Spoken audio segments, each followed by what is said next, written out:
오늘의 사건 반장입니다. 10대 청소년들에게 성매매를 강요한 사설 놀이기구 직원들이 경찰에 붙잡혔습니다. 이들은 자신들에게 빌린 돈을 갚지 못한 청소년들에게 그 대가로 성매매를 시킨 걸로 밝혀졌습니다. 한 장애인 활동 보조사가 돌봐주던 지적장애인에게 밀침을 당했다는 제보가 들어왔습니다. 활동 보조사는 큰 부상을 입었지만 아직까지 보상조차 못 받고 있다고 주장했습니다. 배우 고 최진 씨의 딸 최준희 씨가 외할머니를 주거침입 혐의로 경찰에 신고한 사실이 뒤늦게 알려졌습니다. 손자의 부탁을 받고 거주하는 아파트에 방문했다가 이런 일이 벌어진 걸로 전해졌습니다. 뾰로롱 안녕하십니까. 자, 백 변호사님. 네. 진짜 비가 너무 많이 옵니다. 앞서 그 속보로 극한 호우다. 이런 참 생경한 표현까지 등장을 했던데. 제가 오늘 다리 쪽을 보여드릴 수가 없어요. 다 젖어가지고. 자, 가족 여러분. 지금 이 테이블에 가려서 안 보이실 텐데 지금 트레이닝복 입고 있습니다. 이 밑에 다 젖어가지고. 정말. 진짜 줄 아시잖아요, 그러면. 아니 방송에서 거짓말 하시면 어떡해요. 그러니까 알았어요. 죄송합니다. 정말 비 쫄딱 맞고 오셨어. 너무 많이 오더라고요. 예. 진짜 우리 가족 여러분들 정말 서울과 부산 이쪽에 지금 많이 오고 있다고 하는데 정말 조심하시라고 좀 한 말씀. 비 피해 꼭 없게 준비 잘 하시고요. 조심하셔야 될 것 같습니다. 그렇습니다. 자, 아무튼 이 시간 저희와 함께 하시고요. 시작하겠습니다. 진실 추적자 사건 반장 시작합니다. 한 직장인 커뮤니티에 올라온 사연입니다. 초등학교 6학년 담임교사를 여친으로 둔 남친의 얘기인데요. 이 여친의 제자가 이 커플의 데이트 장면을 목격한 뒤부터 선생님은 남자 잘 것이지 하는 거 하며 심지어 흐흐 뜨거운 밤 보내세요 이런 톡을 날렸다는 겁니다. 선생님한테 지금 나가고 있죠 저거. 그래서 학부모한테 이걸 알렸다는데 반응을 않더랍니다.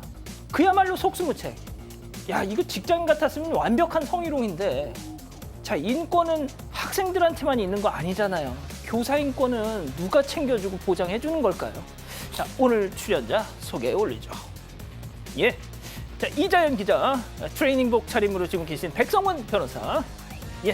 자, 승재현 형사법문정책 선임 연구위원. 자, 양지혜 변호사. 그리고 박준혜 수호선생님 나오셨습니다. 안녕하세요. 안녕하세요. 예. 초딩 딸이랑 대기 중이에요. 이 녀석이 사반 너무 재밌다고 숙제는 뒷전이네요 하신 임정숙님. 퇴근길 꽉 끼는 지하철에서 유튜브로 보고 있습니다 하신 임문영님. 올겨울 쌍둥이 할머니 되는 다섯째 언니 고미정 씨 생일 축하해 하신 고현영님.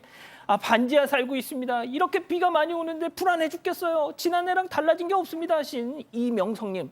햄버거가 12,000원인데 배달비가 14,000원이라면 믿으시겠습니까? 나원참하신 스마일 쿠쿠님. 지난 23일 저녁 경주 하늘에서 UFO 같은 걸 봤습니다 하신 백성기님. 자, 텍사스의 화주님, 장율님, 백미광님 모두 사랑합니다. 자, 재미는 물론 의리로 함께하는 아세사바 뉴스 육방! 예, 대한민국과 전 세계 동포 가족 여러분의 시선을 모아서 출발합니다.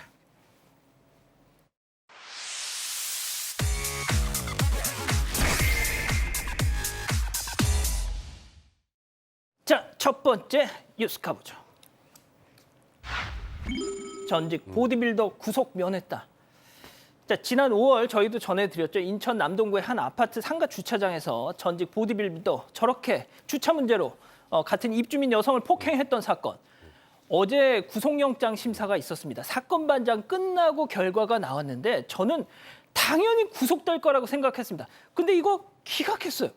자, 사람을 팬 것도 문제지만 자, 백 변호사님 기억하시죠? 네. 그 쓰러져 있는 여성한테 침을 퇴 뱉었던 거.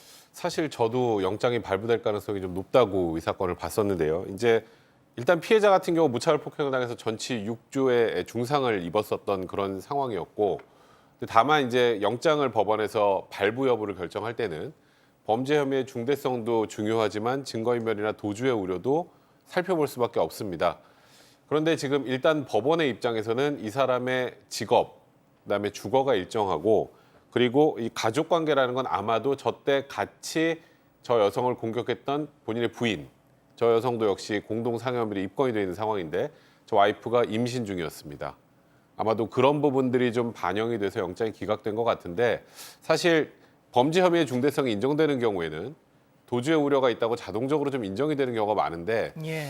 그 부분을 반영하지 않은 건 저는 저 상황의 심각한 정도나 중대성을 봤을 때는 저 개인적으로는 다소 좀 이해가 되지는 않습니다. 자, 알겠습니다. 자, 다음 또 이어가죠. 현영 맘카페 사기 연루?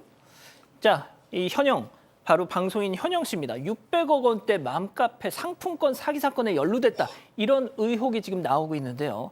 자, 이 기자, 이게 무슨 얘기일까요? 네, 일단 그 맘카페 회원 수백 명을 상대로 해서 상품권 사기를 친 일명 그 맘카페 사기 피해자 A 씨가 있습니다. 이 A 씨가 절친한 친분을 자랑했던 유명 연예인이 있는데요. 이 연예인이 바로 현영 씨였던 걸로 드러나고 있습니다. 오늘 디스패치 보도에 따르면요, 현영 씨는 지난해 A 씨에게 총 5억 원을 송금했습니다. A 씨가 현영 씨에게 매월 7% 이자를 주고 6개월 뒤에 원금을 갚겠다 이런 조건이었는데 일단 5억 원에 대한 이자로 월 3,500만 원씩 5개월간 받긴 했습니다. 하지만 원금에 해당하는 3억 2,500만 원은 받지 못했습니다. 현재 이 A 씨는 현영 씨뿐만이 아니라요. 2019년 11월부터 지난해 9월까지 맘카페 회원 61명에게 142억 원 가로챈 혐의도 받고 있습니다. 백화점 상품권에 투자하면 30% 수익을 거두게 해주겠다. 이런 얘기를 하면서 대다수가 가정주부였는데 회원들 282명에게 464억 원을 불법으로 모은 혐의를 받고 있습니다. 어이구야. 그런데 이 282명 가운데 61명 제외한 피해자들은 진술을 꺼리고 있습니다. 그렇기 때문에 이 61명에 대한 142억 원만 사기 혐의 액수에 포함된 상황입니다. 자, 그런데 피해자들이 이구동성으로 하는 얘기가 저 사기범을 주도한 자가 나랑 친한 현영도 여기 투자하고 있어요. 뭐 이런 식으로 홍보를 했다. 때문에 현영 씨를 마냥 이 피해자로만 보기 어려운 거 아니냐 이런 얘기도. 자, 이게 저번에 이 주가 조작 사태 연루 의혹 받았던 임창정 씨 건하고 약간 분위기가. 그러니까 유명 연예인들 같은 경우 사기 사건, 대형 사기 사건에 종종 거론이 됩니다. 그런데 뭐 단순하게 투자만 했다더라고 그렇게 그 쓰임을 당한 것뿐만이 아니라 피해자들이 주장하는 건 조금 더 적극적이었다. 그러니까 이 맘카페 운영자가 자기들 보는 앞에서 현영 씨랑 전화 통화를 하기도 했었고 SNS에 두 사람이 현영 씨하고 그 맘카페 운영자하고 같이 친한 사이인 것처럼 이렇게 사진도 올랐었고요. 또 이 현영 씨가 이 출시한 화장품 같은 거를 맘카페를 통해서 판매를 하기도 했다라는 거예요. 그런 와중에 현영 씨가 이렇게 거액을 투자하니까 우린 믿을 수밖에 없었다라는 주장을 하고 있는 거고 반면에 현영 씨 같은 경우는 무슨 소리냐 나도 이자만 받고 지금 원금도 지금 제대로 못 돌려받고 있다 그런 주장을 하는데 거기에 대해서조차도 또 피해자들은 그 이자 한 달에 7%나 되는 건데 예. 그게 정상적인 이자라고 볼 수 있는 아하. 거냐 그것 자체가 어찌 보면 굉장히 큰 수익을 내준다는 것처럼 보일 수 있다 이런 주장들인데 아직 이제 지금 소속사나 이런데 현영 씨 소속사나 이런 데서는 정확하게 사실관계 파악이 어렵다 확인해주기 어렵다 이런 상황입니다. 일단 계속 좀 지켜보기로 하겠습니다. 자, 다음 또 이어갈게요.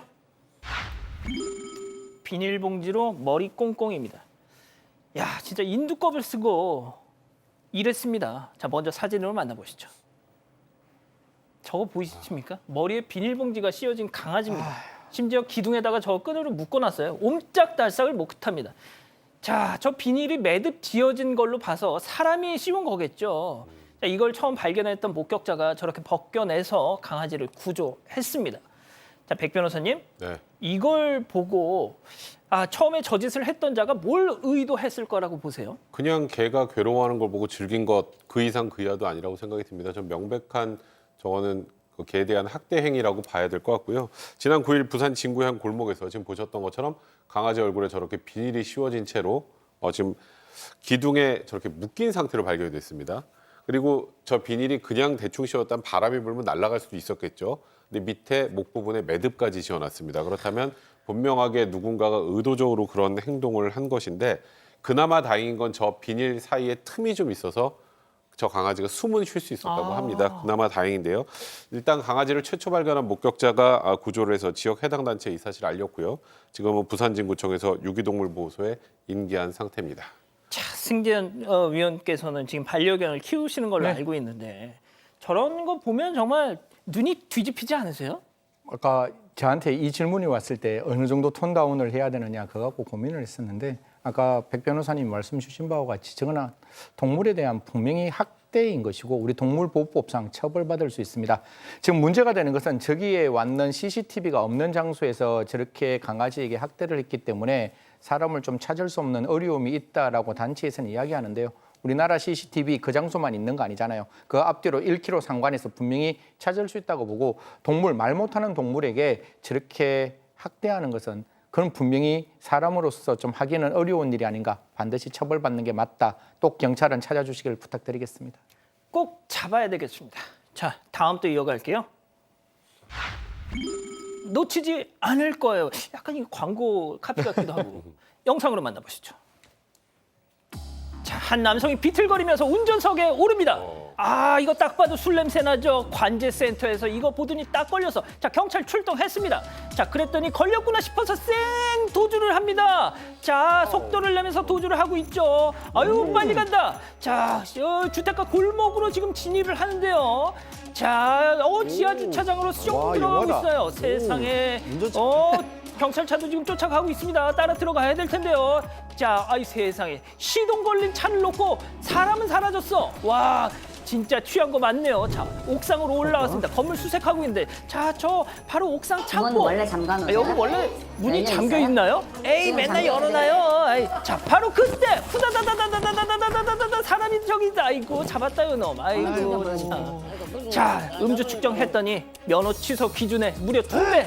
아이고. 이때가 아침이었습니다. 도주하면서 정말 시내를 쌩 저렇게 달려. 만약에 사람 다쳤으면 어떨 거야 진짜. 네, 맞습니다. 지난 3월 25일 아침 8시 반이었습니다. 경기 안양시의 한 상가 주변이었는데 40대 남성이 음주운전하다가 경찰에 붙잡혔습니다. 당시에 비틀거리면서 운전석에 타는 이 운전자 모습을 수상하게 본 게 지자체 관제센터였습니다. 그래서 이 관제센터가 경찰에 신고해서 뒤쫓게 됐고요. 하지만 저 사람 도주했습니다. 어느 주택 지하 주차장에 들어갔고 경찰을 따돌린 듯 했지만 경찰 관제센터의 도움을 받아서 뒤따라 도착을 합니다. 시동도 안 끄고 달아난 운전자 찾기 위해서 내부를 수색했고요. 아침 11시 반쯤 옥상 창고에 숨어있던 이 범인을 검거했습니다. 40대 남성이 붙잡혔는데 역시 면허 취소 수치에 만취 상태였습니다. 아침에 음주운전하고 도주구까지 벌였기 때문에 공무집행방해 혐의도 추가를 했습니다. 아유, 진짜. 좋습니다. 예, 자, 다음 또 이어갈게요. 돌아온 영원한 오빠. 자, 가수 나훈아 씨, 씨라고 하기도 좀 선생이라고 하겠습니다. 가수 나훈아 선생이 1년 5개월 만에 어제 새 앨범을 또 깜짝 발표했는데 뮤직비디오가 후덜덜합니다. 보시죠. 자, 양옆에 조직원을 둔 우두머리가 저렇게 근엄한 표정으로 나오더니 갑자기 댄스를 춥니다. 어울리지 않게. 자, 이후 자, 꽃난방을 입은 남성도 맞서서 저렇게 딱 오더니 춤을 추는데요. 바로 가수 나훈아. 너훈아 말고 나훈아. 자, 영화 같은 잠시 후에 격투씬까지 어이구, 뺨을 확 때리고 그냥 한 놈, 두 놈, 죄송합니다. 자, 바로 부산 갈매기가 아닌 기장 갈매기의 뮤직비디오를 보고 계십니다. 자, 설명 없이 좀 더 음악 감상해 보실까요? 내가 바로 기장 갈매기다.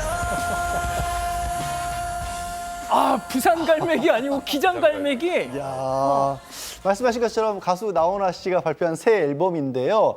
무려 6곡입니다. 앨범 타이틀이 새벽이고 그 안에 뭐 삶, 사랑은 무슨 얼어 죽을 사랑이야, 아름다운 이별, 타투 이런 곡들 전부 자작곡이었죠.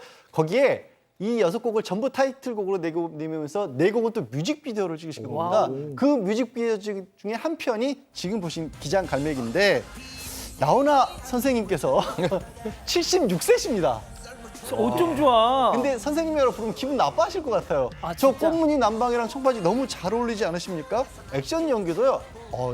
우리 양인카보다 몸 잘 쓰실 것 같은 그런 상황인데 거기에 다른 뮤직비디오 같은 경우는 요즘 젊은 친구들은 왜 카카오톡만 해? 이런 걸 또 풍자하는 날카로운 내용도 담고 있긴 한데 저 앨범 타이틀은 새벽이거든요.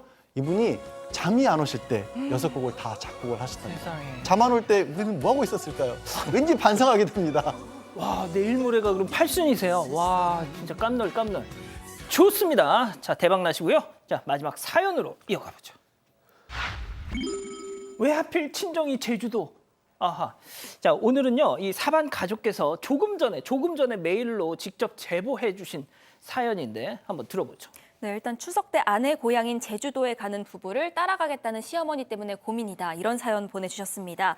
결혼 전에 지금의 시어머님, 도련님, 그리고 남편과 함께 제주도 여행을 한 적이 있다고 합니다. 그런데 사연자가 고향이 제주도기 때문에 당시에 숙소 식사까지 그야말로 풀코스로 준비를 했다고 하는데 그 이후에 결혼한 뒤에 아이 낳고 맞벌이하면서 고향 못 간 지 벌써 5년째라고 합니다. 그래서 이번 추석에는 꼭 다녀오려고 하고 있는데요. 이 사실 알게 된 시어머니가 결혼 안 한 도련님이랑 이번에도 같이 가자고 나서신 겁니다.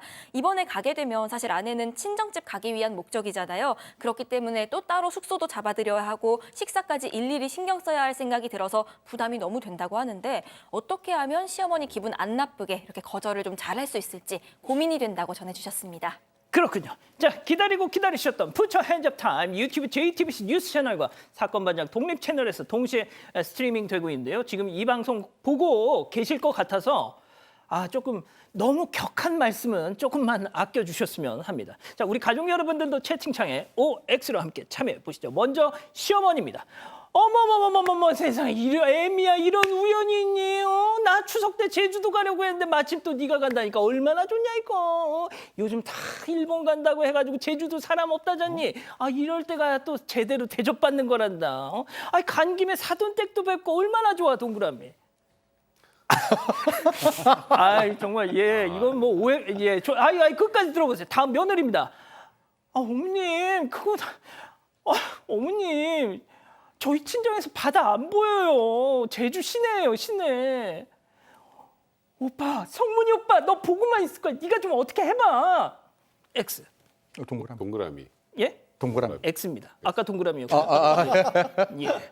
자, 이거는 솔직히 저도 질문을 드리면서도 그렇습니다. 자, 일단 양 변호사님부터요. 저 예전부터 그런 얘기 많이 하시더라고요. 제주도가 고향인 분들은 자기는 일하러 가고 집에 가는데 꼭 그렇게 따라가려는 사람들도 많고 고향 한번 내려가려면 표 구하기도 너무 힘들다. 제가 지금 고향이 순천이잖아요. 순천만 정원 때문에 사실 순천은 좋아졌는데 관광객들이 너무 많아서 저도 가끔 가려면 주말에 가기가 되게 힘들어요. 원망스럽거든요. 근데 시어머니까지 따라가시면 어떡합니까? 제주도 넓습니다. 바다 없는 데도 굉장히 많습니다. 가지 마세요. 네. 자, 우리 승희 의원님. 시간차로 가면 될 것 같은데요? 예? 시간차로 가면 시간차. 예, 그러니까 먼저 저 친정에 가서 이렇게 다 저 친정 어머니하고 그다음에 뭐 아버님 다 만나 뵙고 한 3, 4일 있다가 그리고 시댁 식구들이 가면 특별하게 문제는 없을 것 같은데 같은 날 같이 가는 거는 좀 아닌 거죠. 그래서 남편이 있으면 이야기를 하세요. 엄마, 우리 저 누구 좀 엄마 아빠 만나고 난 다음에 우리 한 3, 4일 있다가 그때 가요. 그러면 그거 다 보고 난 다음에 사돈댁 가고 그다음에 만나서 식사하면 좋지 않겠어요. 그래서 시간차로 가는 게 어떨까? 그런 말씀 드리겠습니다. 근데 시간차로 가자고 하면 안 가실 텐데 시어머니가 지금 가서 원래 숙소랑 밥 이거 식사 다 해주는 것 때문에 지금 그때 너무 좋아서 따라가려고 하신 거니까. 뭐 그렇게 노골적으로 말씀은 안 하셨지만 그걸 깔고 있는 거죠. 그건 깔고 있죠. 그건 당연히. 그래서 저는 여기서 아까 그 성문이 오빠가 정리를 해야죠 이거는. 그러니까 이거 어떻게 지금 이 성문이 오빠 진짜 짜증나. 사연자분이 어떻게 지금 시어머니한테 이 얘기를 하겠어요. 대놓고. 그러니까 이거는 중간에 성문이 오빠가 잘 정리를 하고 그렇게 해서 이번에 갈 때는 이번에 가는 거는 말 그대로 여행 뭐 남편과 둘이 여행을 가는 게 아니잖아요. 그러니까 그런 부분들 충분히 설명을 드리면서 남편 성문이 오빠가 잘 해결하셔야 될 것 같습니다. 그렇군요. 자, 일단 이게 옳고 그름을 따져달라고 지금 고민을 보내주신 게 아니라 그렇죠. 이 정말 어떻게 하면 시어머니를 좀 이렇게 잘 달래드릴 수 있을까를 좀 물어보신 거잖아요. 네, 그런데 가족 여러분들도 이렇게 딱히 이렇게 뾰족한 대안은 잘 없으신 것 같습니다. 그나마 약간의 절충안 말씀해 주신 분이 계신데요. 복덩이 엄마님, 며느리는 친정 가시고요. 남편, 시동생, 시어머니 이렇게 세 분이서 방 잡아 놓으실 수 있도록 일정을 짜드리세요. 이런 의견 주셨습니다. 김보님은 살짝 철이 없으시다 하셨고요. 써니님, 이건 아들이 중간에서 대처를 굉장히 잘해야 합니다 하셨고요. 리프맘님, 시어머님 눈치 챙겨주셔야죠. 그것도 5년 만에 가는데 이런 의견 주셨습니다. 그렇습니다. 저희가 뭐 OX로 이걸 따져보긴 했지만 이 사연을 보내주신 이 가족분께서 아까 말씀드렸다시피 시어머님 기분 상하지 않게끔 완곡하게 거절할 수 있는 방법을 알려달라 이렇게 부탁을 하신 거였습니다. 도움이 되셨는지 모르겠어요. 자, 저도 이런 또 막 이슈가 있을 때마다 전국의 모든 시어머님들을 응원하지만 이번 건만큼은 어르신께서 양보하시는 게 맞는 것 같다 이런 생각이 듭니다. 자, 30초 후에 뵙죠. 채널 고정 리모컨 돈 터치. 몽글몽글 탱글탱글 더 건강하게 알로에 베라킹 몽글몽글 탱글탱글 더 기분 좋게 알로에 베라킹 몽글몽글 씹히는 생알로에의 건강함 알로에 베라킹 콘드로이친 이젠 검증이 필요하겠죠. 어떤 콘드로이친인지 충분히 콘드로이친을 담았는지 기능성은 그건 기본 아닌가? 관절이 기억할 만하네. 이름값이란 이런 것. 관절엔 콘드로이친 1200.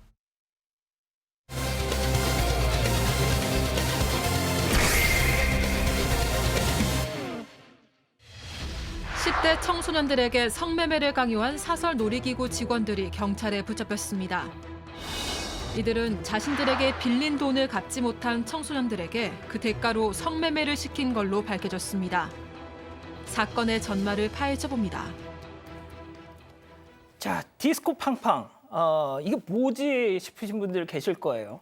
자, 이자연 기자는 이거 혹시 타본 적 있어요? 네, 저 사실 중학교 때 굉장히 많이 타러 다녔었습니다. 월미도 가서? 월미도까지는 아니었고요. 저희 그 학생들 자주 가는 그런 동네에 이게 있어서 자주 갔었습니다. 지금 나오고 있네요, 저 네. 그림. 자, 그런데 여기서 사건이 벌어졌습니다. 네, 맞습니다. 일단 디스코팡팡 설명을 조금 드리자면요. 화면이 나가고 있긴 한데 저렇게 빠른 속도의 회전력 즐기는 원반형 놀이기구라고 보시면 됩니다. 그런데 여기에는 화려한 조명 그리고 최신 음악 배경 이게 필수입니다. 그렇기 때문에 여기에서 일하는 DJ가 있는데요. 경기도 한 디스코팡팡에서 DJ 연습생으로 일하면서 손님들에게 표를 판매하던 3명이 있습니다. 이 셋이 판매 실적 채우기 위해서 단골 10대들에게 놀이기구 표를 대량으로 구매해달라고 요구를 했습니다. 그런데 이 디스코팡팡 DJ 같은 경우에는 입담도 굉장히 화려하고요. 또 묘기를 선보이기 때문에 10대 학생들에게 인기가 굉장히 많습니다. 여기를 이용하는 한 학생에 따르면 학생들이 마치 연예인 보듯이 좋아하고 또 이 DJ랑 친하면 다른 또래 친구들도 부러워하고 좋게 본다. 이렇게 얘기하기도 했습니다. 와, 저는 이제 DJ들이 연예인처럼 동경을 받는다는 것도 오늘 처음 알았고 또 그 DJ가 되기 위한 연습생이 있다는 것도 처음 알았습니다. 저게 디스코 팡팡이라 그래서 방금 뭐 이자연 기자가 많이 했지만 이렇게 돌아가는 이렇게 원통에 다른 사람들은 막 잡고 이렇게 있잖아요. 그래서 그걸 균형을 못 잡는데 DJ는 그 위를 아주 자유자재로 돌아다닙니다. 그 위에서 춤도 추고 그다음 멘트들이 나중에 유튜브 같은 거 보면 가끔씩 나오는데 진짜 화려한 멘트를 하는 거거든요. 그러니까 뭐 초등학생이나 중학생 애들 입장에서는 오 정말 멋있다. 진짜 괜찮은 오빠구나라는 이제 생각이 들기 시작하는 거죠. 이거를 악용했던 DJ들이 준비생들이 있었다는 겁니다.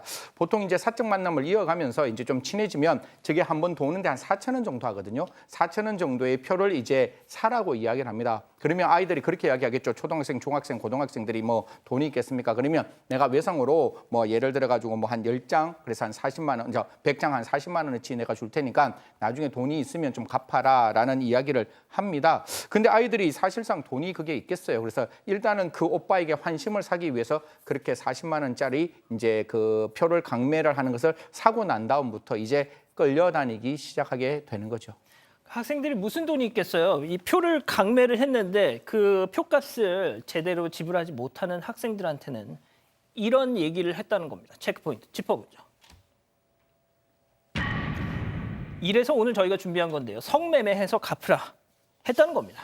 이거 여기서부터 너무 충격적입니다. 초등학생, 중학생이 포함되어 있는 거예요. 그 피해자들에게 말씀하신 것처럼 그거 표값 내가 미리 준 거 못 갚으면 성매매해서라도 갚아라고 하면서 이 아이들에게 직접 뭐 SNS 같은 데 올라서 성매수남을 찾거나 아니면 자기들이 직접 이렇게 남자들을 찾은 다음에 연결을 시켜주는 거예요.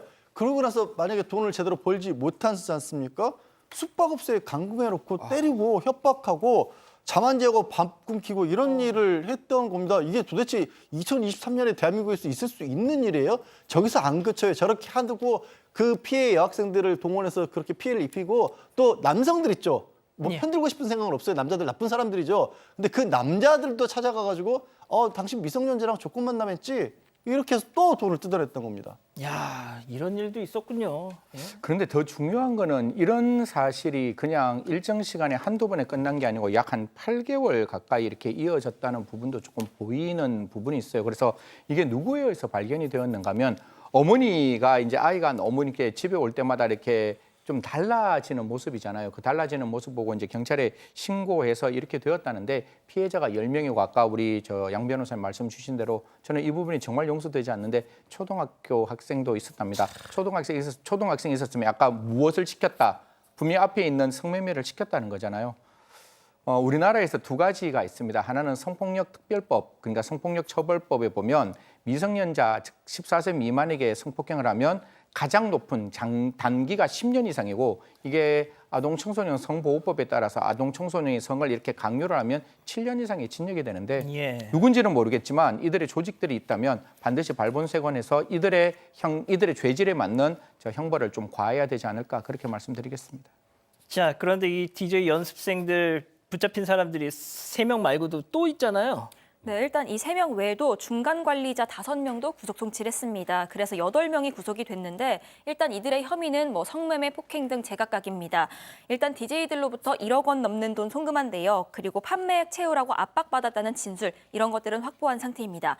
경찰은 DJ 연습생 3명이 단독적으로 했다고 하기에는 좀 부자연스럽다고 보고 있습니다. 그래서 이들 외에도 해당 놀이기구 업체 관계자들도 범행에 가담했는지 여부를 추가로 수사하고 있습니다. 그러니까 방금 저도 말씀드렸다시피 디스코 팡팡이라는 이 놀이기구를 놓고 이런 먹이 사슬이 있다라는 거 처음 아셨잖아요. 자, 그런데 이 업계를 잘 아는 유튜버 한 분이 계시는데 이번 사건과 관련해서 중요한 제보를 받았다고 해요. 내용이 좀 깜짝 놀랄 만한 내용입니다. 직접 한번 들어보시죠. 지망생은 이제 이 성매매를 한 게 정황이 드러났기 때문에 당연히 구속이 된 거고요. 근데 이 정황을 저희가 파고 보니까 물론 이제 디테일한 증거 자료가 있어야겠지만 그 대표가 있을 거 아닙니까? 그 대표가 그 지망생들에게 성매매를 지시했다는 강매했던 내용을 저희가 들을 수가 있었어요. 그래서 그 팀장이 그 대표하고 대화했던 카톡 내용이죠. 채팅 내용을 검찰에 제출했다고 그러더라고요. 야, 양 변호사님 일단 주장이 있긴 합니다만 저 말이 사실이라면 거의 기업형 조직이에요, 이거. 그러니까 피라미드가 만들어져 있던 거죠. 저 주장은 뭐냐면 저 그 디스코 팡팡이라는 걸 운영하는 데가 한 10군데에 있다라는 겁니다. 그 업체가 운영하는 곳이. 그리고 중간에 중간 관리 팀장에게 이런 어떤 지시를 했다. 그래서 중간 관리 팀장이 본인이 대표로부터 받았다라는 메시지 내용을 경찰에 증거로 제출했다라고 지금 주장을 하고 있어요. 그리고 그 밑에 이제 DJ 연습생들이 있고 대표 중간관리직 DJ 연습생 그리고 10개 얘들은 실제 업체 몇 명 다른 피해자가 충분히 있을 수 있는 상황 아니겠습니까? 그렇군요. 자, 승 의원님. 네. 정말 좀 짧게 좀 정리해 주시죠. 사실 위에 있는 그 대표가 시켰다면 저는 이거 단순 교사가 아니고 공동정범이 될 수도 있는 것이고 거듭 말씀드리지만 그 조직의 계속성과 업무 분담의 효율성이 있으면 단순히 어떤 이런 성매매가 아니라 성매매 집단, 조직 집단으로부터 가중처벌 받을 수 있으니까요. 저 경기 남부 경찰청에서는 좀 이런 사건 똑바로 수사해서 국민들에게 신뢰받는 경찰이 되었으면 좋겠습니다. 좋습니다. 자, 일단 계속 좀 속보가 전해지면 더 한번 전해드리죠. 자, 첫 번째 사건 정리하고요. 두 번째 사건 이어갑니다.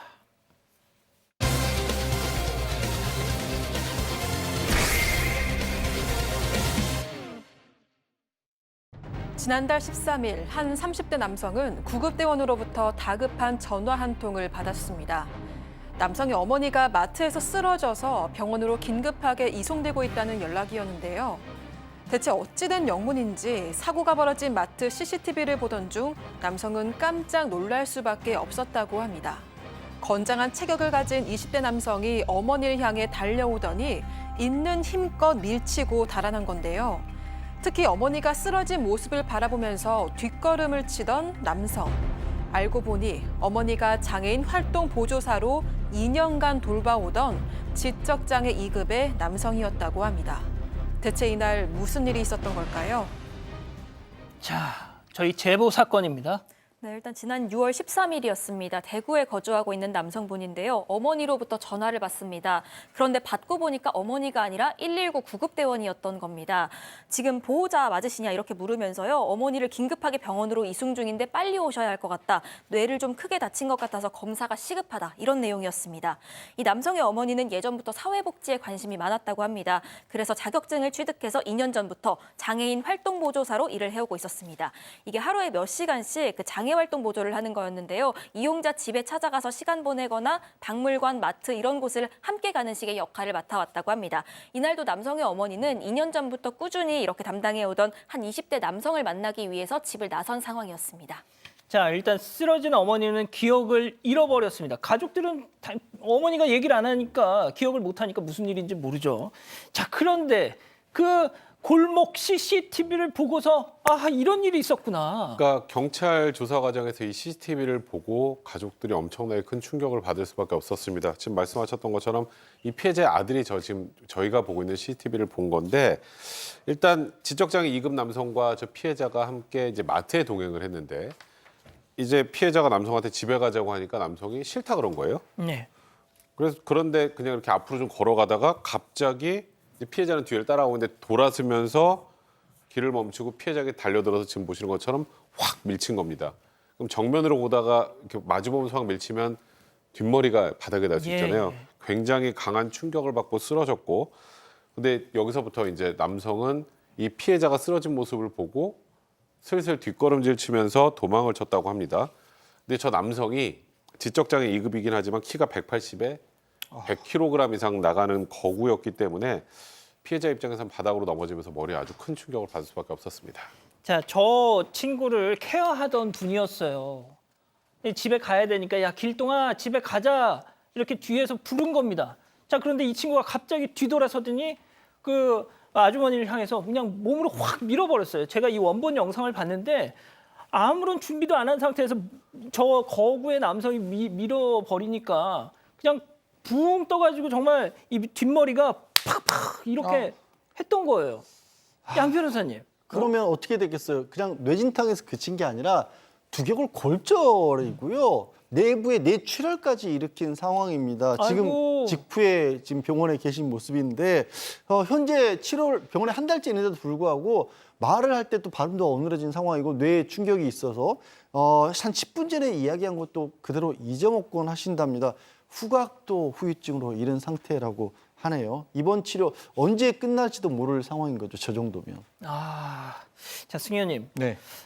저희가 누굴 비난하기 위해서 하는 거 아닙니다. 그건 좀 감안을 해주셨으면 좋겠고요. 자, 지적장애 2급 정도라면 IQ가 일단 35 이상 50 미만으로 알고 있는데 말이죠. 예, 저도 먼저 시청자 여러분께 조금 조심스럽게 말씀을 드리면 장애인 활동 보조사님들께서 혹시 이 일 때문에 장애인들을 돌보는 거를 좀 이렇게 꺼려하셔서는 안 된다라고 말씀드리고, 지금 이 사건에서는 분명히 이 장애인이 조금 잘못된 점은 있는데 많은 장애인들은 이런 장애인 보조사분들 덕분에 세상에서 많은 걸 경험하고 또 세상과 함께 할 수 있으니까요. 이 사건 하나가 크게 나아가서는 안 된다는 말씀부터 먼저 드리면서 다만 이 사건에 대해서 이제 이야기를 드리면 지적장애 2급 정도면 어떤가 하면 방금 앵커가 말했다시피 한 35에서 50 정도 어떤 느낌인가 하면 단순하게 무슨 일을 할 수 있는 정도의 지적장애는 있는 거예요. 저 정신은 있는 거예요. 그래서 어떤 일을 이제 규칙적으로 이야기를 하고 하면 그런 이야기는 충분히 사회생활을 하면서 할 수 있는 일인데, 지금 같은 경우에는 분명히 가자라고 얘기했을 때 그 장애인이 자기의 감정을 추스리지 못한 부분이 있는 것이고, 이 부분에 이제 우리가 뒤에 말하겠지만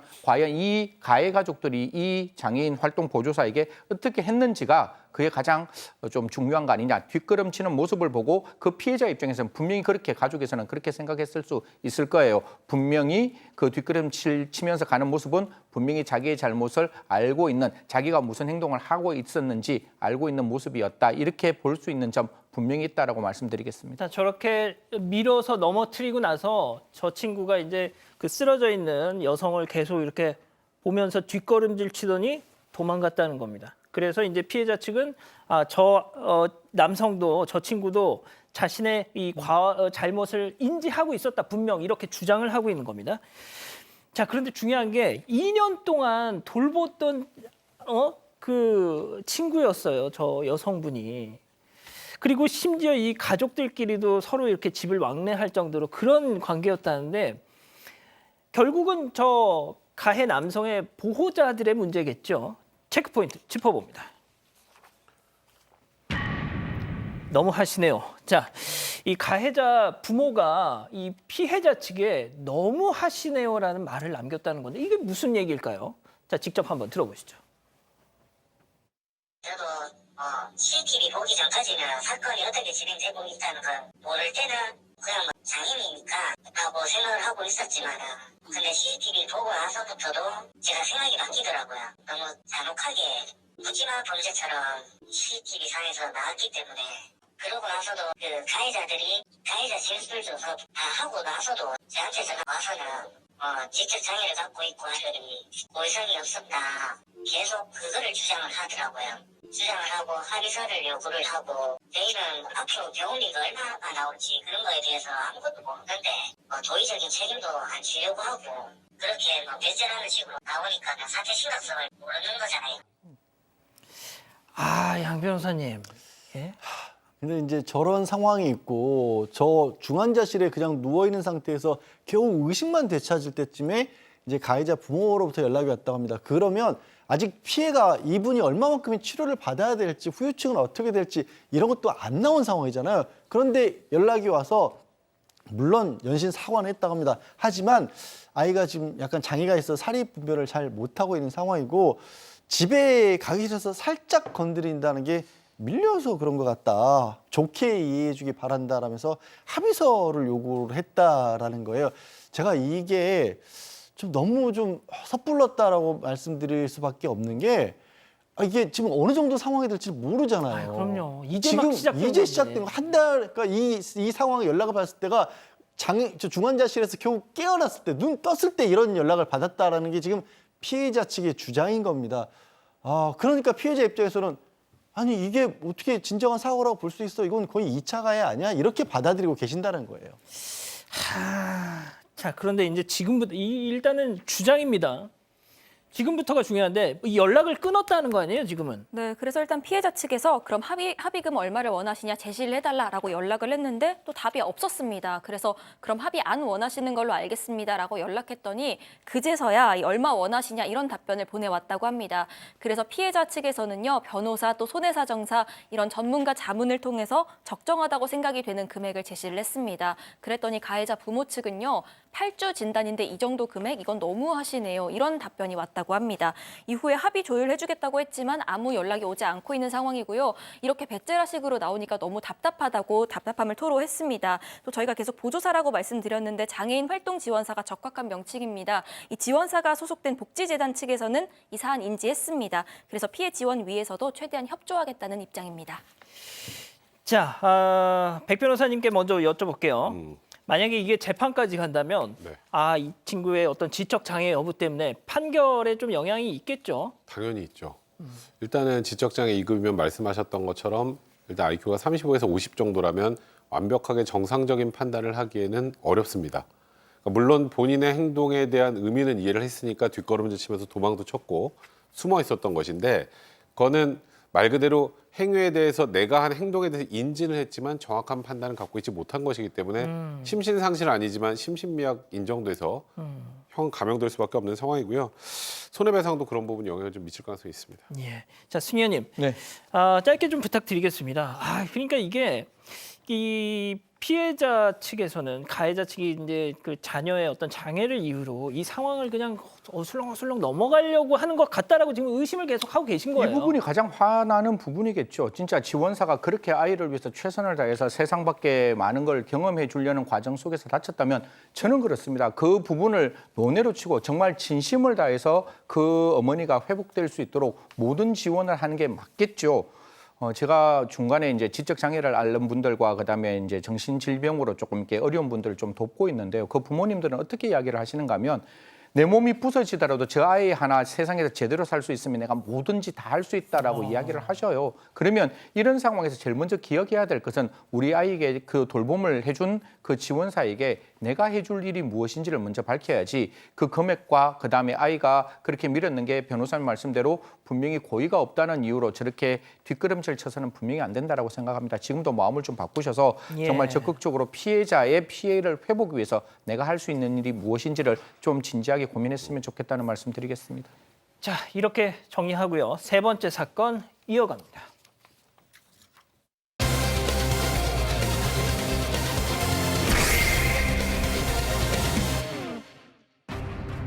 배우 고 최진 씨의 딸 최준희 씨가 외할머니를 주거 침입 혐의로 경찰에 신고한 사실이 뒤늦게 알려졌습니다. 손자의 부탁을 받고 거주하는 아파트에 방문했다가 이런 일이 벌어진 걸로 전해졌습니다. 어떻게 된 일인지 알아봅니다. 자, 오늘 이 사건 뭐 다들 정말 많은 관심을 갖고 계실 거예요. 고 최진실 씨, 뭐 설명 안 드려도 아시겠죠. 자, 최진실 씨의 어머니와 최진실 씨의 딸이 지금, 그러니까 할머니와 손녀딸이 네, 갈등을 빚고 있는 상황입니다. 일단 생전에 고 최진실 씨는요, 아들, 딸과의 어떤 일상들을 적극적으로 공개해 왔습니다. 그리고 최진영 씨도 역시 아버지 역할을 하면서 조카들에 대한 사랑을 적극적으로 표현을 해왔는데 2008년에 최진실 씨가 또 2010년에 최진영 씨가 숨진 이후로 외할머니인 정옥숙 씨가 지금 가수로 활동 중인 최환희 씨 그리고 최준희 씨 남매를 키운 것으로 전해지고 있습니다. 사건의 시작은 그중에 정 씨가 이 외손자 최환희 씨로부터 내가 일 때문에 3박 4일간 집을 비울 일이 생겼는데 좀 오셔서 이렇게 고양이들을 돌봐주셨으면 좋겠다. 이런 부탁을 받으면서였습니다. 그래서 정 씨는 지난주 이틀 동안 서울 서초동에 있는 아파트를 찾아가서 청소하고 또 반찬 준비하고 빨래 등을 했고요. 저녁 늦게가 되어서야 속옷 차림으로 당시에 거실에서 쉬고 있었다고 합니다. 그런데 밤 10시쯤에 네. 외손녀인 최준희 씨가 남자친구와 함께 이 집에 들어옵니다. 그래서 이 셋이 마주치게 됐는데 그렇죠. 최준희 씨가 왜 할머니가 여기 있느냐. 이 집은 이제 할머니와 상관없는 내 집이니까 당장 나가달라 이렇게 요구를 했다는 겁니다. 어허. 여기까지가 정 씨의 주장이고요. 정 씨는 너희 오빠가 집 봐달라고 해서 이렇게 와 있는 건데 이 밤중에 늙은 할머니가 어디로 가느냐라고 대답을 하면서 두 사람 사이에 실랑이가 벌어지게 됐습니다. 자, 지금부터가 중요합니다. 체크포인트 짚어보죠. 외할머니가 주거 침입. 경찰이 왔어요. 네, 결국 최준희 씨가 경찰에 신고를 했고요. 주거 침입이라는 명목으로 신고를 했고 경찰 2명이 찾아왔는데 일단 할머니 입장에서는 정옥숙 씨 같은 경우에는 아니 내가 저거 손자가 고향에 봐달라고 해서 와 있는 건데 네 오빠가 그게 무슨 주거 침입이냐. 그랬더니 이제 경찰에서 얘기하는 거는 이 집주인인 이제 손자가 부탁을 했다고 하더라도 또 다른 공동주거권자인 이 최준희 씨가 나가라고 하면 나가야 된다. 이런 취지의 설명을 했다고 하고요. 그래서 이제 정 씨는 나는 못 나간다. 마음대로 해라. 그랬더니 이제 그 당시 왔던 경찰이 긴급 체포를 해서 관할 이제 반포 지구대로 연행을 했다고 하고 그래서 당시 새벽 1시에 서초경찰서로 이송돼서 피의자 진술을 받고 새벽 6시쯤 귀가를 했었다고 합니다. 자, 다시 정리해보죠. 할머니인데 긴급 체포, 주거 침입이 이게 성립이 되나요? 우리 흔히 하는 말로 법대로 하라고 하지 않습니까? 근데 법대로 하면 이런 황당한 일이 벌어질 수가 있긴 합니다. 설령 가족이고 직계 좀비족 사이라고 할지라도 그렇더라도 그 자신의 집이 소유는 정해져 있잖아요. 거기 무단으로 들어와서 그러니까 나가달라고 하려고 했는데도 안 나갔기 때문에 퇴거불응이 될 수는 있어요. 하지만 이거는 저는 검찰에서 재판을 넘겼어도 안 된다고 봐요. 기소유예를 해야죠. 이 사안을 어떻게 그대로 법대로 아유 할머니 뭐 지금 어쨌든 손녀 집이라도 지금 허락 없이 들어오셨으니까 들어온 것도 아니고 허락 없이 나가라고도 안 나갔으니까 지금 재판 받으셔야 됩니다. 저는 이건 아니라고 봅니다, 진짜. 그렇죠. 뭐 우리 정서상 조금 뭐 그렇죠. 자, 그런데 다들 아시잖아요. 저 아파트 한때 이제 최진실 씨 생전에 어머니와 같이 살던 곳인데 지금은 같이 안 사나 보죠. 그 할머니하고. 그 가족사를 이야기한다는 자체가 제가 좀 2차 가해가 될 수 있을까 싶어서 조심스러운데 다들 아시겠지만 그 부부가 둘 다 이렇게 유명을 달리합니다. 그렇죠? 달리하고 원래 이건 최진실 씨가 살았기 때문에 이 집은 상속이 돼요. 상속이 되면 그 직계 비속인 그 지금 오빠와 이 딸이 둘 다 공동 상속을 합니다. 그런데 이 둘이 미성년자였잖아요. 미성년자면 혹시 들어보셨죠? 후견인이라는 게 있습니다. 아이들이 클 때까지 뒤에서 그 아이들의 어떤 법적 이야기를 뒤에서 돌봐주는 사람. 할머니가 후견인이었어요. 후견이어서 같이 살고 있었는데 이 둘이 다 성년이 됩니다. 성년이 되고 난 다음에 이제 이 할머니가 이 집을 떠나요. 떠나고 난 다음에 이제 원래는 지금 오빠만 이 집에 살고 있었고 이 딸은 다른 오피스텔에 살면서 왔다 갔다 했다고 하는데 고양이 돌봐달라고 일단 오빠의 허락을 받고 들어왔으니까 이건 주거 침입죄가 안 되는 거예요. 그런데 그 딸이 들어와서 이제 집에 보니까 할머니가 계시는 거예요. 그럼 할머니가 계시니까 그때부터 할머니를 퇴거시킬 수 있는 권한이 공동상속을 했으니까 있기는 있는 것 같아요. 그래서 할머니 퇴거하세요. 이래서 퇴거 요청을 했는데 시간이 저녁 10시인데 어디를 가겠냐 말이에요. 그러니까 할머니 입장에서는 내가 지금 이 시간에 어디 가겠냐라고 했는데 모르겠습니다. 경찰의 입장에서는 이게 주거 침입죄로 받는지 퇴거 불응죄로 받는지는 모르겠지만 저는 뭐 양 변호사님 말씀대로 이게 과연 긴급 체포할 상황이냐. 그냥 임의동행해서 할머니 그냥 집으로 모셨으면 되지. 저는 자, 모르겠습니다. 예. 잘 모르겠습니다. 예. 자, 지금부터 그 할머니 정옥숙 씨와 이 외손녀 최준희 씨의 입장을 각각 좀 알아볼 텐데 먼저 이 할머니, 야 세상에 기껏 저렇게 키워놨더니 뭐 이런 생각 할 수 있을 거예요. 네, 일단 한 언론과의 인터뷰에서 생각을 밝혔는데 평소에도 손자 챙기기 위해서 이 아파트에 자주 드나들었다 이렇게 얘기를 했습니다. 또 무엇보다 어려서부터 여러 갈등이 있었기 때문에 고마움까지는 바라지 않지만 그동안 키우고 돌본 할머니한테 이젠 대놓고 원망과 저주를 퍼붓는다 이렇게 얘기했고요. 아무리 고통스럽더라도 손녀 얘기만큼은 직접 말하고 싶지 않았는데 지금 이 순간에도 가슴이 덜덜 떨린다 이런 얘기를 하기도 했습니다. 아, 원래 좀 갈등이 있었군요. 네, 갈등이 좀 있었습니다. 뭐 다들 아시겠지만 2017년에 고발을 하는데요. 이때 이런 이야기를 하죠. 외할머니가 나를 폭행했다라고 이야기를 하면서 그 때문에 내가 가출하게 되었다. 그러니까 할머니와 갈등을 이야기를 해요. 그래서 경찰이 조사했는데 아까 그 할머니의 어떤 그런 사실이 있는지를 보니까 경찰 조사 결과 이게 무혐의 처분이 되기 때문에 또 한 번 갑론을박이 시작되는 겁니다. 자, 이제 최준희 씨 입장도 좀 알아봐야 될 것 같은데 인터뷰를 했더라고요. 네, 맞습니다. 일단 최준희 씨의 얘기는 조금 다릅니다. 일단 본인이 신고한 건 맞는 것 같아요. 할머니와의 갈등 관계가 있었기 때문에. 그리고 일단 이 오빠한테 이 집에서 혼자 생활하라고 하고 그 집 일부만 자기가 사무실을 썼는데 오빠가 혼자 사용하는 조건 첫 번째가 할머니를 들이지 않는 조건이었다고 합니다. 아이고야. 그런데 이제 할머니가 와 있는 상황이어서 그러니까 이에 대해서 신고는 한 것 같은데 일단은 정옥숙 씨가 외할머니가 긴급 체포가 된 것은 그러니까 퇴거 요구에 불응했기 때문이 아니라 네. 그러니까 우리가 여기도 공동주거권자이기 때문에 나가셔야 됩니다. 이 퇴거 요구를 했는데 안 나가서 긴급 체포된 것이 아니라 경찰이 이제 뭐 집주인이 나가라고 하면 나가야 된다고 얘기하니까 그 여경에게 욕을 하고 밀쳤기 때문에 긴급 체포가 된 것이다.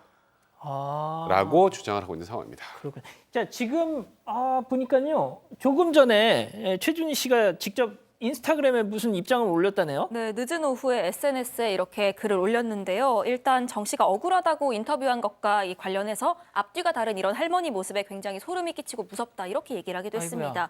그러면서 미성년자일 때부터 할머니에게 지속적인 욕설과 폭행을 당해서 씻지 못할 상처를 안고 살았다고 했고요. 할머니와 말다툼 있을 때마다 태어난 자체가 문제다 이런 말들을 포함한 폭언을 들어왔다는 겁니다.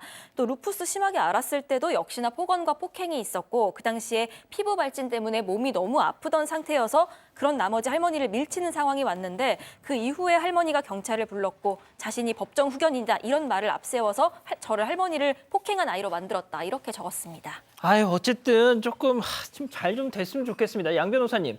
그런데 지금 그러면은 그 가운데 끼어 있는 손자 최환희 씨 오빠, 최환희 씨 소속사 쪽에서 좀 간략하게 입장을 내놨어요. 그러니까 소속사에서 보기에는 할머니가 최환희 씨를 굉장히 잘 돌봐줬었고 부모로서의 역할을 최선을 다했고 문제가 된 그 아파트는 지금 리모델링하고 나서는 이 최환희 씨 혼자 살았던 걸로 알고 있다. 약간 이 부분은 또 최준희 씨 얘기랑 좀 다르긴 합니다만 그러네요. 하여튼 그래서 이게 좀 남매끼리도 그리고 할머니와 손녀 다 좀 조금씩 얘기가 다른 좀 안타까운 상황이네요. 아유, 뭐 잘 좀 원만하게 마무리가 됐으면 좋겠어요. 세 번째 사건 정리하고요. 사건 연구소 이어갑니다.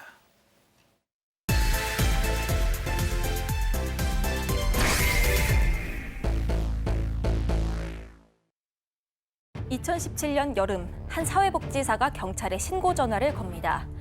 한 아주머니가 요즘 좀처럼 보이질 않는다 이런 내용. 경찰이 주변을 수소문해보니 모란시장이 열리는 날이면 꼭 그곳에서 사람들을 만났다고 합니다. 시장을 찾아가서 커피 마시면서 수다 떠는 무리에 물어봤습니다. 그랬더니 같이 사는 남자한테 맞다가 경기도 광주로 도망갔다던데 이런 대답이 돌아옵니다. 그 얼굴에 상처도 있었다고 하는데 이상한 건 누구 하나 그 모습을 직접 봤다는 사람도 없고 도망간다는 얘기도 직접 들었다는 사람이 없었다는 겁니다. 오늘 사건 연구소는 사라진 여성 그리고 시장에 퍼진 소문을 따라가 봅니다. 자, 이른바 모란시장 살인 사건. 2017년에 벌어졌던 사건인데 한 아주머니가 갑자기 사라졌어요. 자, 그런데 그 아주머니가 자주 갔다던 모란시장에 그 이후부터 뭔가 이상한 소문이 막 돌았다는 겁니다. 자, 지금부터 시작해보죠. 네, 일단 실종부터 설명을 해드리자면요. 2017년 8월 10일이었습니다. 경기도 성남의 한 주민센터에서 일하는 사회복지사가 경찰에 신고를 합니다. 그 물품이나 지원금 받으러 오는 기초생활수급자인 아주머니가 있는데 올 때가 한참 지났는데 모습이 안 보인다. 이런 내용이었습니다. 이 실종됐다는 아주머니는 49살 김 씨였습니다. 말이 약간 어눌하고 지적 수준이 떨어졌는데 장애 판정받았다거나 일상생활 못할 정도는 아니었던 걸로 알려져 있습니다. 경찰이 주변에 좀 물어봤는데 그 사람 원래도 며칠씩 안 들어오곤 했어요. 이런 약간 대수롭지 않은 반응이 돌아왔다고 합니다. 하지만 카드 사용 내역도 없었고 또 휴대전화 신호도 잡히질 않아서 경찰이 강력팀으로 사건을 배당을 합니다. 그리고 다시 수소문을 시작을 했는데 그러다가 성남 모란시장 얘기가 나왔던 겁니다. 5일장 설 때마다 거기 가서 시간을 보내왔는데 그 시장 친구들 10명 정도가 모여서 커피 마시고 수다 떨고 하는 그런 모임에 자주 참여해왔다. 이런 내용이었습니다. 자, 갑자기 실종이 됐어요, 김 씨가. 그래서 경찰이 가서 수소문을 했죠, 시장에서, 모란시장에서. 아이, 그 여자 도망갔다던데 뭐 이런 얘기가 나왔다는 거예요. 예, 그 여자 도망갔다. 이제 경기도 광주로 갔다. 그런데 그 같이 살던 동거남한테 맞았대. 그래서 가다 보니까 뭐 상처가 있을 때 이런 얘기들을 막 경찰한테 하는 거예요. 근데 경찰이 그럼 그 아주머니 김 씨한테 직접 들으신 거예요? 아니, 나도 건너서 들었어. 김 씨 보신 적 있어요? 본 적은 없는데? 다 직접 본 적도 없고 직접 들은 적도 없는데 소문은 나 있었던 겁니다. 자, 일단 뭐 이렇다더라 저렇다더라 카더라. 자, 그러면은 일단 김 씨를 때렸다는 동거남부터 일단 수소문해야 되는 거 아니에요? 그러니까 여기서 시작은 일단 이런 소문이 났으니까 실제로 그 폭행 사건이 있었는지 그렇죠. 최소한 동거남은 그러면 폭행이 있어서 김 씨가 도망간지 이걸 알 수 있는 거 아니겠어요? 예. 동거남을 찾아갔습니다. 갔습니다. 펄쩍 뜁니다. 어. 나도 지금 답답해 미치겠다. 나도 연락이 안 소문의 된다. 피해자다. 전혀 사실이 아니다. 경찰이 좀 조사를 해보니까 특이한 혐의점이 없어요. 그 다음 단계로 확인해야 된 것. 그럼 그 소문을 도대체 누가 냈지? 누가 냈나? 소문의 진원지를 찾아가야죠. 예. 소문의 진원지를 찾아가면 그 말을 한 사람, 최소한 본 사람이고 말하는 사람이 나오지 않겠습니까? 그래서 이 얘기가 어디서부터 나왔나? 그럼 그 누구한테 들었는데 하면서 역추적을 하면서 언젠가는 그러면 이 사라진 김 씨를 만난 사람이 나올 거라고 경찰이 생각했던 겁니다. 왠지 그 모란시장 시장 멤버 중에 뭔가 이 진앙지가 있을 것 같은데요. 예, 맞습니다. 아까 10명 중에 이제 진앙지가 있게 되는데요. 그 멤버 중에 50대 이모 씨가 있는데 이게 이제 조금 더 이제 이야기를 하다 보면 이 그 별거 중인 남편과 함께 강원도 철원에서 농사를 짓고 별거 중인 남편은 강원도에서 농사를 짓고 아들 둘이 서울 강북에 사는데 장날이면 아들이 모으는 차를 타고 매번 모란시장에 왔다라고 합니다. 당시 20대 중반이었던 아들은 별다른 직업도 없고 이제 자기 차도 없는데 장서는 날이면 렌트카까지 빌려서 이제 어머니를 태우고 왔는데요.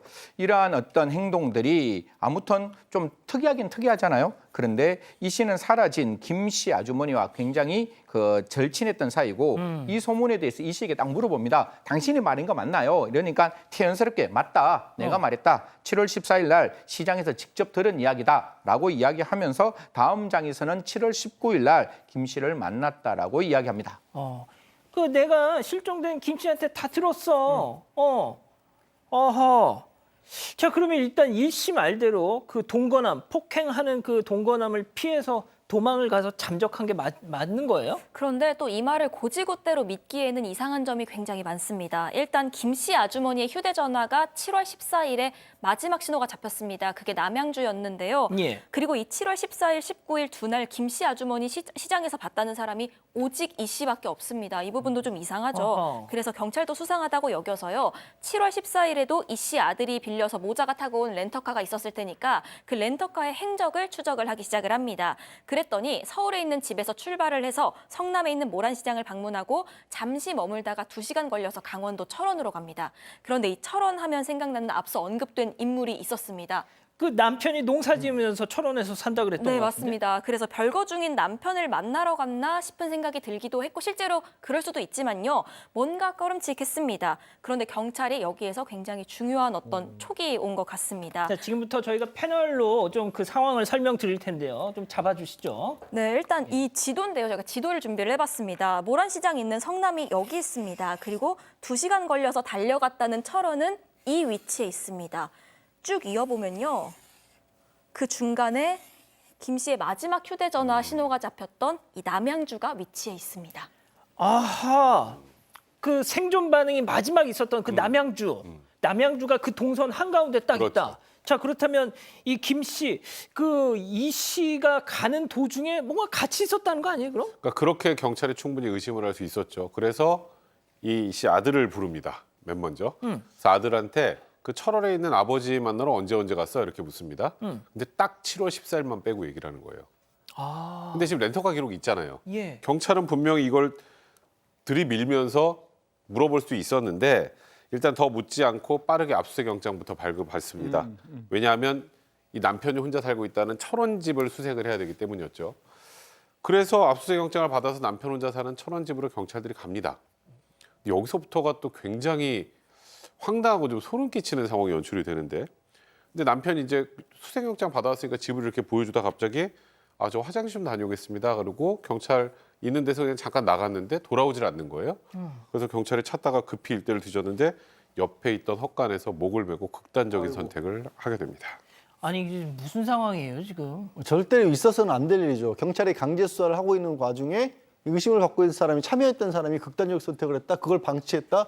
말도 안 되는 실책을 한 건데, 근데 또 경찰 입장에서 보면 그 남아있는 모자 같은 경우에는 그런 남편이 극단적인 선택을 했으니까 더 이상 사건을 감추기도 어려운 상황이 됐던 거죠. 예. 그래서 경찰이 압박을 하니까 이 자초지종을 털어내는데, 사건이 있었을 때 모란시장에서 잠깐 얘기 좀 하자라고 차에 태웠던 겁니다. 그리고 평소에 커피를 좋아했는데 그 커피를 보온병에 타서 건넸는데 그 안에 수면제가 무려 20알이 들어가 있었던 거예요.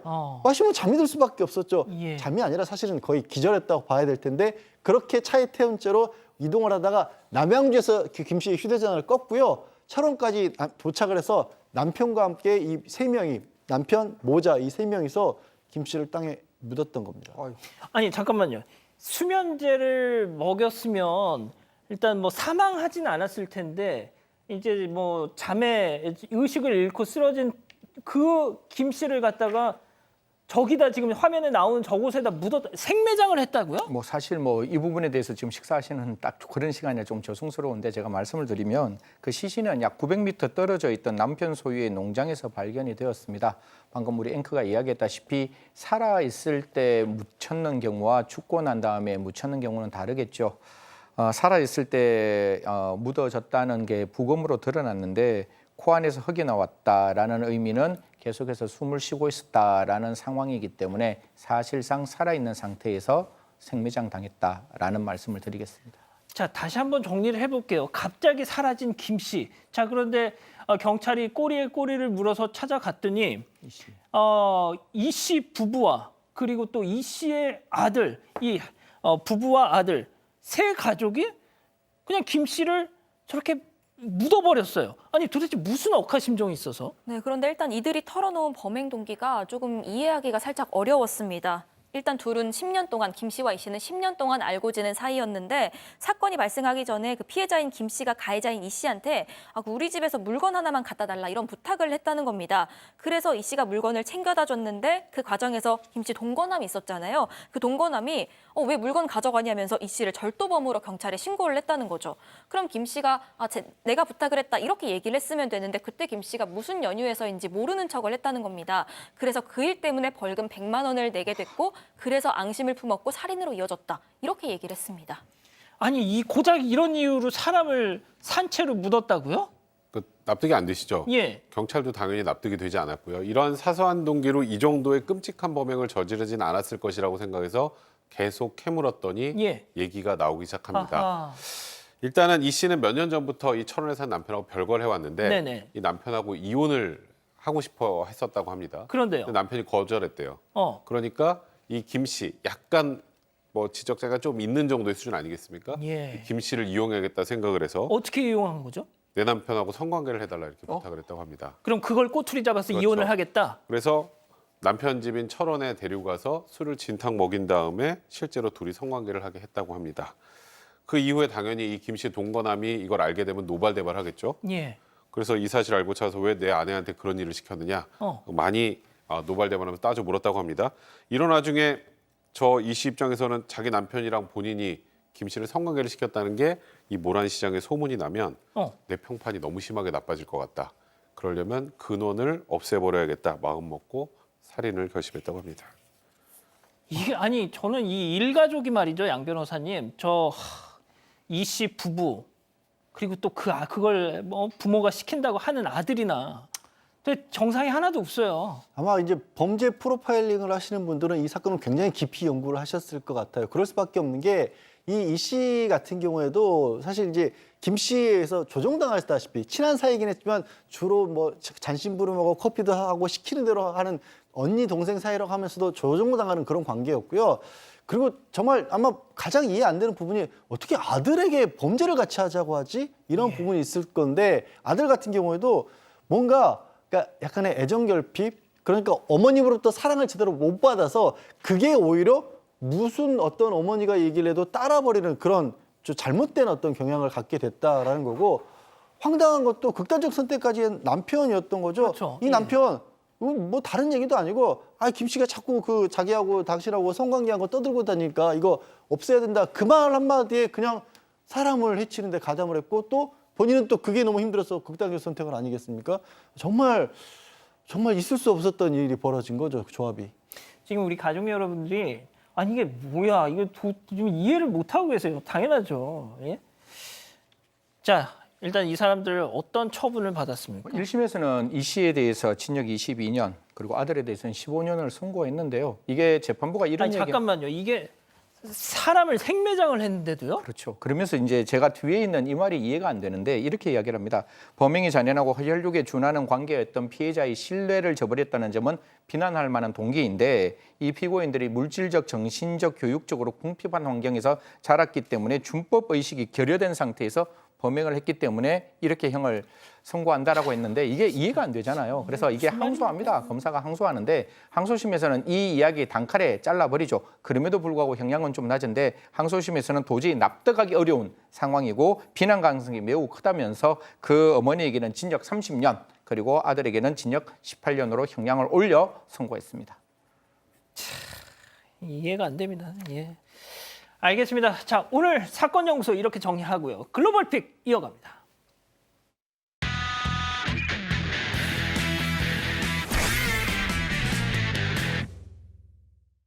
자, 오늘 첫 번째 픽 중국으로 가보시죠. 검은 연기에 휩싸인 한 가옥 창문으로 사람들이 빠져나오고 있습니다. 이 사람들은 연기를 뚫고 지붕 위에 아슬아슬하게 서서 구조 요청을 하는데요. 연기는 점점 더 가옥을 집어삼키고 있고 더 피할 곳이 없었던 이 사람들은 아래로 몸을 내던졌습니다. 그리고 건물 아래에선 구조대와 사람들이 힘을 합쳐서 떨어지는 사람들을 차례대로 받아냈습니다. 약간 옛날에 그 대연각 호텔 화재 생각나요, 지금. 네, 불길을 피해서 몸을 던진 사람들은 제대로 걷지도 못하는 모습인데요. 구조대와 주변 사람들 도움으로 안전한 곳으로 피할 수 있었습니다. 그 사이에 가옥은 그야말로 불지옥이 돼버렸습니다. 하필 목조 건물이라서 더 빠르게 불이 번졌고 시커먼 연기를 무섭게 뿜어냈습니다. 나무라서 금방 탔구나. 네, 불이 난 이 건물은 관광지 근처에 있던 게스트하우스였습니다. 주말 끼고 많은 휴가객이 이곳을 찾았다고 하는데 다행히 숙소에선 사람들이 다 빠져나왔는데요. 불길 때문에 6명이 부상을 입었고 지역 주민 2명은 목숨을 잃었습니다. 출동한 소방대원들은 재빨리 화재 진압에 나섰고 화재 발생 40여 분이 지난 뒤에 불을 모두 진압할 수 있었습니다. 소방당국은 화재 직전에 여기저기서 폭발음이 들려왔다는 목격자들의 이야기를 토대로 해서 화재 원인을 조사 중입니다. 그렇군요. 자, 다음은 베트남으로 가보시죠. 네, 시멘트를 잔뜩 실은 트럭 한 대입니다. 주차를 하려고 건물 안쪽으로 운전대를 돌리는 모습인데 이 살짝 높아 보이는 듯한 경사를 덜컹거리면서 힘겹게 올라가는데요. 뒤에 실린 시멘트 무게 때문인지 뒤로 밀리고 네, 그만 90도 각도로 딱 서버렸습니다. 밖에 헛돌고 있어요, 지금. 실렸던 시멘트도 그대로 바닥에 줄줄 쏟아져 내리고 있습니다. 시동 꺼, 빨리. 트럭은 시동이 꺼지질 않는 것 같습니다. 세워진 채로 바퀴는 제자리에서 계속 저렇게 굴러갑니다. 아유, 저 어떻게 내려와, 저거. 네, 당황한 남성은 주머니에 있던 휴대전화가 떨어질까 봐 꺼내서 일단 이것부터 행인에게 먼저 건넵니다. 휴대전화가 중요해, 지금. 그리고는 당최 어떻게 내려가야 하나 운전대만 부여잡고 고민하는 것 같은 모습인데요. 어쩜 시동 꺼, 빨리. 그런데 이 어떤 방법으로 내려왔는지까지는 알려지지 않았습니다. 하지만 어쨌든 이 남성은 그걸 준비했어야지. 어쨌든 무사히 다치지 않고 세워진 트럭으로 내려왔다고 합니다. 이 황당한 사고 영상의 누리꾼들은 짐이 무거운데 무리해서 경사로 올라가면 대체 어떡하냐라면서 운전자를 비웃었다고 합니다. 자, 양 변호사님 한 말씀. 아, 좀 그러지 마세요. 그냥. 예, 별일 없어서 정말 다행입니다. 자, 다음 이어가죠. 네, 세 남성이 세탁세제로 가득 찬 저 쇼핑카트를 밀며 주차된 차로 향합니다.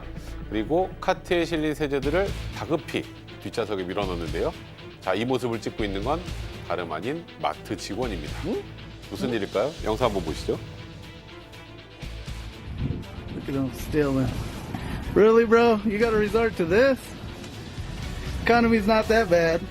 Better get it while the getting's good.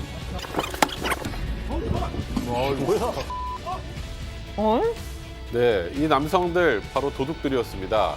다행히 이 마트 직원이 도둑들의 얼굴은 물론 우리가 조금 전에 봤던 차 번호판을 가렸던 포일까지 뜯어내서 영상으로 찍는 대활약을 펼쳤습니다. 자, 경찰도 영상 속 노출된 번호판으로 범인 한 명 저희가 보고 있습니다. 예. 체포할 수 있었습니다. 하지만 이 직원 여기서 반전이 있습니다. 예. 마트 규정을 어겼다며 해고당했습니다. 아니, 상을 주지는 못할 망정. 네, 마트 규정을 어겼기 때문이라는데요. 도둑이 들면 일단 신고부터 하고 경찰에게 맡겨야 하는데 예. 직접 잡으려 하면 안 된다 이런 규정이 있었던 겁니다. 직원은 현재 부당해고를 주장하고 있고 소식을 접한 많은 미국인들도 이 황당한 규정에 분노하고 있다고 합니다. 경찰은 직원이 찍은 영상을 토대로 아직 잡지 못한 나머지 두 도둑도 쫓고 있다고 하네요. 아니, 저건 잡은 게 아니라 그냥 일단 증거만 남겨놓는 것 같은데. 자, 다음은 최근 온라인에서 화제가 되는 영상 함께 보시죠. 네, 이곳은 마트 과일 코너 앞입니다. 그런데 한 여성이 진열된 과일을 갈라 속을 파내더니 네, 본인의 입에 쏙 넣습니다. 아이고야. 네, 그리고 먹고 남은 씨는 자, 냉장고 밑으로 휙 던져버릴까지 아야. 하네요. 자, 옆에 있던 남성 이 모습을 보고 말리기는커녕 오히려 본인도 똑같이 과일을 먹는 모습입니다. 아이고, 정말 저기 어디예요? 이 여성이 몰래 훔쳐먹은 이 과일 바로 두리안이었습니다. 냄새가 지독하기로 유명한 두리안. 과일인데 아하. 비싸기도 엄청나게 비쌉니다. 마트 점장이 과일들을 살펴보다 이미 갈라진 두리안을 보고 이상하다 느껴 CCTV를 확인했는데 몰래 훔쳐먹고 있는 이 여성 딱 포착된 겁니다. 그것도 한 개도 아니고 무려 4개씩이나 애매하게 조금씩 파먹어서 팔 수 없게 만들었습니다. 피해액은 약 1,000위안, 우리 돈으로 약 18만 원가량 된다고 합니다. 진짜 못됐다. 네, 마트 점장은 일단 경찰에 신고를 해서 범인들을 찾고 있긴 한데요. 범인들이 자발적으로 다시 찾아와 피해 보상을 해주기를 기다리고 있다고 합니다. 우리나라 같았으면 블러를 쳤을 텐데. 아, 그렇죠. 저기는 그냥 얼굴을 공개했잖아요. 맞습니다. 자, 승현님 짧게 한 말씀. 저런 행동하면 안 됩니다. 18만 원 빨리 갚으세요. 자, 마지막 픽 주인공 동물 미국으로 가보시죠. 네, 커다란 흑곰 한 마리가 가정집 뒷마당에 있는 연못에 퐁당 몸을 담급니다.